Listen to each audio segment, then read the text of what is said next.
Sou eu! A pandemia do coronavírus de 2020 trouxe grandes aflições para a humanidade. Além das mortes e do descontrole por parte de algumas autoridades, né, sobre as consequências da doença da Covid-19, muitas pessoas têm perdido a noção de tempo e acabam criando uma relação conflituosa e estranha com o tempo, gerando ansiedade e muitas crises internas, que compensamos com séries de qualidade mediana, lives sertanejas e sorvete. Por que sentimos isso? Isso levanta uma série de perguntas, e uma delas é muito importante. Será que a forma como sentimos o tempo é algo homogêneo e uniforme na história? Eu sou o professor Gustavo Gaiofato, e hoje a gente vai falar de algo que muitas vezes passa desapercebido nos estudos de história e nas nossas reflexões, mas que pode ajudar a gente a entender a forma como nos relacionamos com o passado, o presente e o futuro. Só lembrando aqui, gente, para que esse tempo fique mais rápido e a curva da pandemia passe mais rápido, fique em casa!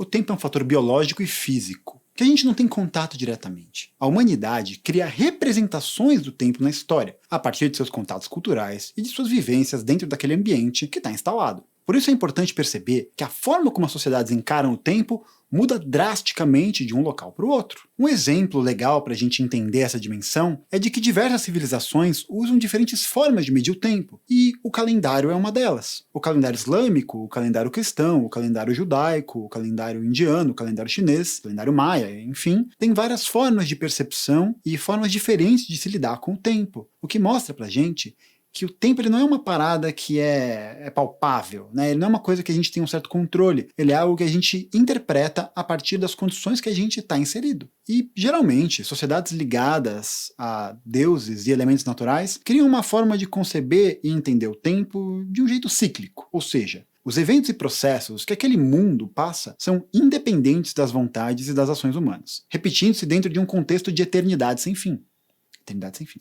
Então, em sociedades como a hindu, maia e grega, ou seja, sociedades muito distantes geograficamente uma da outra, o tempo é concebido a partir de uma ideia de ciclicidade e de constante transformação, com alguns elementos que parecem se repetir e criar um padrão para aquele tempo. Aquela fita lá dos maias preverem o fim do mundo é balela. Papo de terraplanista, conspirador mundial e gente que assiste muito History Channel. O que os maias frequentemente tratam em suas histórias é a respeito da transformação no tempo, da continuidade da vida, através de outro olhar e de outras concepções, mas nunca do seu fim eminente. Para os hindus, uma ideia interessante é a permanência do ser em relação às coisas mutáveis e passageiras, ou seja, uma compreensão da continuidade de uma ideia constante, de uma essência humana, de uma matéria-prima que se mantém dentro de nós. Para os gregos, essas concepções ficam claras nas teorias platônica e aristotélica sobre o tempo. Enquanto o primeiro, Platão, enxerga o tempo como algo imóvel e é captado pelo crescimento da inteligência, não a inteligência de conteúdo e saber calcular o logaritmo, por exemplo, estudei matemática, mas a partir de uma ideia de um amadurecimento da alma, que vai compreendendo o tempo e que está no famoso mundo das ideias,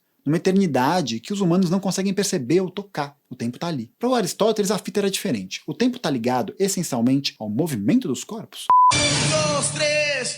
Segundo a sua ideia, sem corpos em movimento não haveria tempo, porque o movimento dos corpos permite compreender o passo sucessivo de um estado para o outro, do passado ao presente e do presente ao futuro. Além das concepções gregas, maias e hindus, outras formas de perceber e vislumbrar o tempo vão aparecer, como a concepção da escolástica cristã medieval, o tempo moderno, o tempo iluminista, o tempo marxista e o tempo contemporâneo. Pode ser resumido nesse quadro aqui.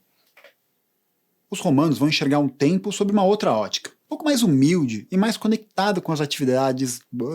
Hoje a fonoaudióloga tá assim... um pouco mais humilde e mais conectada com as atividades mundanas do homem, e vão criar uma concepção muito interessante do tempo a partir da nossa relação com a única coisa que a gente controla, o presente. Mas isso é um papo por uma outra história. Comenta aqui embaixo qual dessas concepções de tempo que eu falei, dos gregos, dos maias, dos hindus, ou de qualquer outra que você tenha curiosidade, você quer saber. E eu queria deixar como sugestão de leitura depois desse vídeo um livro que eu gosto muito, do Reinhard Koselleck, um livro chamado Estratos do Tempo, em que o autor faz uma análise minuciosa a respeito das concepções de como o homem enxerga a questão do tempo e como ele vai vivenciar, e ao mesmo tempo como o homem também vai se questionar e como esse funcionamento influencia nos nossos passos enquanto sociedade. E eu queria apresentar, né, não sei se vocês conseguem ver aí da câmera, dessa quarta parede, mas aqui a gente tem umas peças de decoração bastante humildes, né? Mamãe, um beijo mamãe, ela me comprou o Bulbasauro e o Charmander, né?